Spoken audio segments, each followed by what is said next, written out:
కొమరం భీం జిల్లాలో పులి సంచారం తీవ్ర అలజడి చలి పులి కన్నా భయంకరంగా వెంటాడుతోంది. ఇదిలా ఉంటే చిరుత కూడా ఆ ప్రాంత వాసులను వదలడం లేదు. ఇక కర్నూలు జిల్లాలోనూ చిరుత సంచారంతో స్థానికులు భయంతో ఉన్నారు. మొన్న లక్ష్మి అనే యువతిపై పులి దాడి మృతి. నిన్న సురేష్ అనే రైతుపై దాడి గాయాల పాలు. నేడు ఆవుపై దాడి చేసి చంపిన చిరుత. ఎవరిపై ఏ పులి దాడి జరుగుతుందో అన్న పులిచడి. కర్నూలు జిల్లాలోనూ చిరుత సంచారంతో భయం. రైతులను అప్రమత్తం చేస్తున్న అధికార గణం. పులి నష్టపరిహారం 20 లక్షలకు పెంచే యోచన. పులి సంచరించే గ్రామాల ప్రజలను తరలించే ఏర్పాటు. కొమరం భీం జిల్లా సిర్పూర్టి మండలం లీంగూడ, రావన్పల్లి అటవీ ప్రాంతంలో పులి సంచరిస్తోందన్న వార్తతో ఈ ప్రాంతవాసులు గజగజలాడుతున్నారు.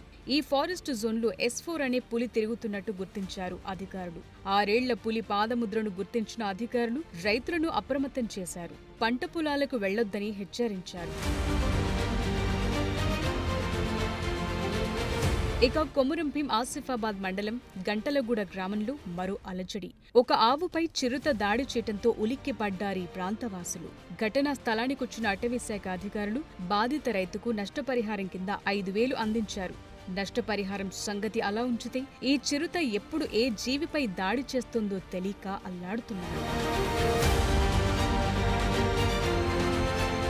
నంద్యాల జిల్లా మహానందిలోనూ చిరుతపులి కలకలం చెలరేగింది. మండలంలోని గాజులపల్లి గ్రామంలో చిరుత కనిపించడంతో ఇక్కడి ప్రజలు భయంతో వణుకుతున్నారు. మహానంది మార్గం గుండా అది కూడా ఆలయం వైపు వెళ్లినట్టు చెప్తున్నారు స్థానికులు. ఇదిలా ఉంటే తెలంగాణ ప్రజలను పెద్ద పులులు భయభ్రాంతులకు గురిచేస్తున్నాయి. పలు ప్రాంతాల్లో ప్రజలకు కంటి మీద కునుకు లేకుండా చేస్తున్నాయి.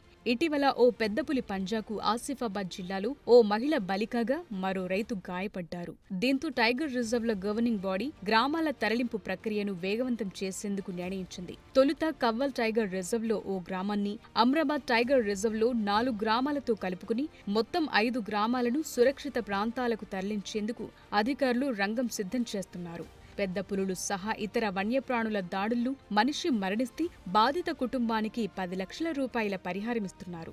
దీన్ని 20 లక్షలకు పెంచే ప్రతిపాదనను గవర్నింగ్ బాడీ ఖరారు చేసినట్లు తెలుస్తోంది.